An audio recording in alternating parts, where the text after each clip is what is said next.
मेरे प्यारे हिंदी के प्रतियोगी छात्रों, हिंदी वाग्धारा चैनल में आज आपका पुनः स्वागत है। आज हम अपने अगले श्रृंखला अभ्यास 14 के प्रश्नों पर चर्चा करेंगे।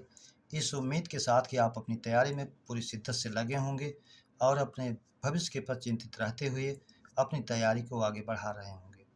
तो आइए अभ्यास 14 का प्रश्न नंबर 1 की शुरुआत करते हैं। प्रश्न नंबर 1 है हमारा, निम्न में अघोष वर्ण है। विकल्प ए ड, बी भ, सी न, डी छ। जैसा कि हम जानते हैं अघोष में हमारा किसी भी वर्ग का प्रथम और द्वितीय प्लस तीनों सा आते हैं, तो दूसरा वर्ण हमारा छ है, इसलिए विकल्प डी हमारा सही हो जाता है। प्रश्न नंबर 2, पंकरूह पर्याय है।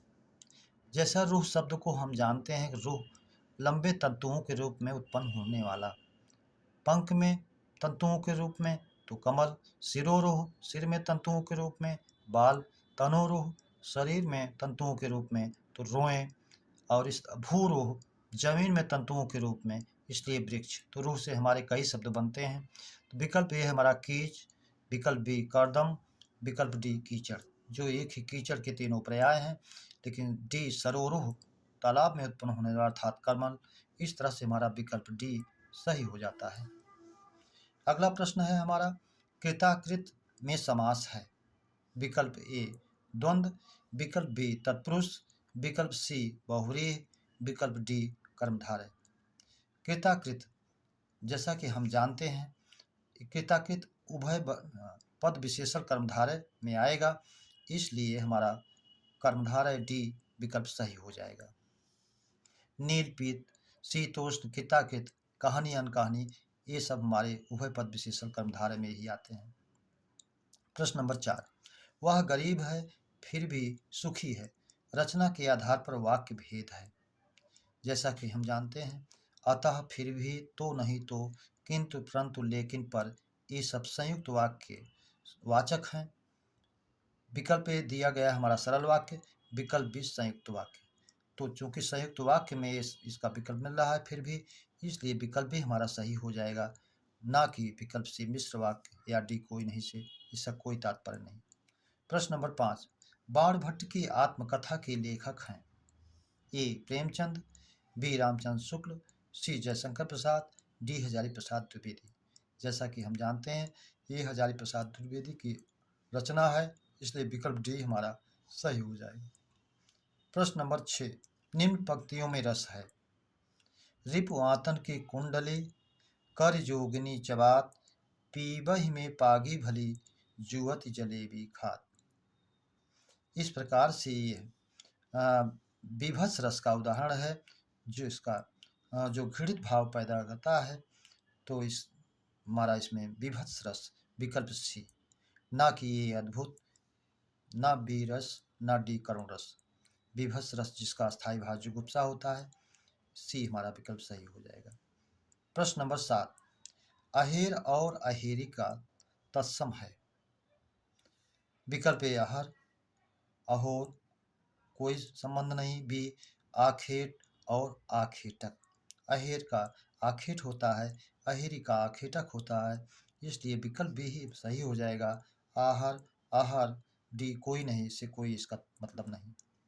विकल्प डी थाली का बैगन होना, मुहावरे का अर्थ। स्वादिष्ट भोजन, सिद्धांतहीन अस्थिर चित्त का व्यक्ति, सी स्वच्छ भोजन, डी कोई नहीं। तो सिद्धांतहीन या अस्थिर चित्त के व्यक्ति को ही इसका भाव जाएगा, इसलिए विकल्प बी हमारा सही हो जाएगा। आगे बढ़ते हुए प्रश्न नंबर 9, दाम का अनेकार्थी नहीं है। तो दाम के अनेकार्थी में है धन, मूल्य, रस्सी, इसको जानते हैं, ये हमारे तीनों इसके अनेकार्थी हैं। विकल्प डी चीता से इसका कोई संबंध नहीं है, इसलिए विकल्प डी सही हो जाएगा। प्रश्न नंबर 10, शुद्ध वाक्य है। सज्जन लोगों की संपत्तियां परोपकार के लिए होती हैं। इस विकल्प में सज्जन में सद प्लस जन और लोग, जन और लोग एक दूसरे के पर्याय हैं, इसलिए ये विकल्प गलत हो जाता है। विकल्प बी, मैंने स्वामी का दर्शन किया। मैंने स्वामी जी का दर्शन किया ना की जगह अगर होता मैंने स्वामी जी के दर्शन किए, चूँकि दर्शन बहुवचन का शब्द है तो ये वाक्य शुद्ध होता, इसलिए अशुद्ध है। भौरे फूलों पर भिनभिना रहे हैं, भौरे फूलों पर भिनभिनाते नहीं बल्कि गुंजार कर रहे होता तो सही होता। विकल्प डी, बच्चे मैदान में क्रिकेट खेल रहे हैं, यह वाक्य पूरी तरह से शुद्ध है, इसलिए विकल्प डी हमारा सही हो जाएगा। प्रश्न नंबर 11, अशुद्ध विलोम युग्म है, अथ इसके पश्चात अर्थात प्रारंभ, इति समाप्त, इसलिए सही है। विकल्प बी, विराट बड़ा, क्षुद्र छोटा, ये भी सही है। सी, पापी विशेषण है, विलोम निष्पाप, ये भी सही है। विकल्प डी, ग्रथित गुम्फित, तो ग्रथित और गुम्फित एक दूसरे के पर्याय हैं, इसलिए ये विकल्प अशुद्ध है, सही हो जाएगा। प्रश्न नंबर 12, सड़क पर गिरते ही उसकी मृत्यु हो गई, व्युत्पत्ति के आधार पर क्रिया है, पूर्वकालिक क्रिया नहीं है, इसलिए कि जब एक कर्ता एक क्रिया पहले की समाप्त कर दूसरी शुरू करता है तब पूर्वकालिक होती है, ऐसा नहीं है। तात्कालिक क्रिया, ऐसी क्रिया जिसमें समय का अंतर न होकर क्रम का अंतर होता है तो तात्कालिक होती है। नामधातु क्रिया जो संज्ञा सर्वनाम विशेषण से बनाई जाती है। डी, अनुकरणात्मक जो ध्वनियों का सहारा लेकर बनाई जाती है, ये भी नहीं है। विकल्प बी, जिसमें समय का अंतर न होकर केवल क्रम का अंतर होता है, इसलिए विकल्प बी हमारा सही हो जाएगा। प्रश्न नंबर 13, प्रातः काल गाया जाने वाला राग, तो जैसा कि हम जानते हैं प्रातः काल गाया जाने वाली राग जो है वो भैरवी होती है, तो विकल्प ए पहला ही हमारा भैरवी सही है। यामिनी, ये रात शाम को गाया जाने वाला गीत यामिनी। प्रभाती, ये प्रातः काल का गीत है गाया जाने वाला, डी कोई नहीं, तो प्रातः काल गाया जाने वाला राग जो है वो हमारा भैरवी, विकल्प ए सही हो जाएगा। प्रश्न नंबर 14, परिणत और परिणति समश्रुति भिन्नार्थक शब्द का अर्थ है। ए, बदनसीब किस्मत, बी, बदलाव रूपांतर, सी, रूपांतरण समाप्ति, डी, रूपवान कुरु। तो हम जानते हैं परिणत माने रूपांतरण और परिणति माने समाप्ति, इसलिए विकल्प सी हमारा सही हो जाता है। प्रश्न नंबर 15, अलंकार शास्त्र के प्रणेता हैं। विकल्प ए, आचार्य भामा, बी, आचार्य भरत मुनि, सी, आचार्य पिंगल, डी कोई नहीं।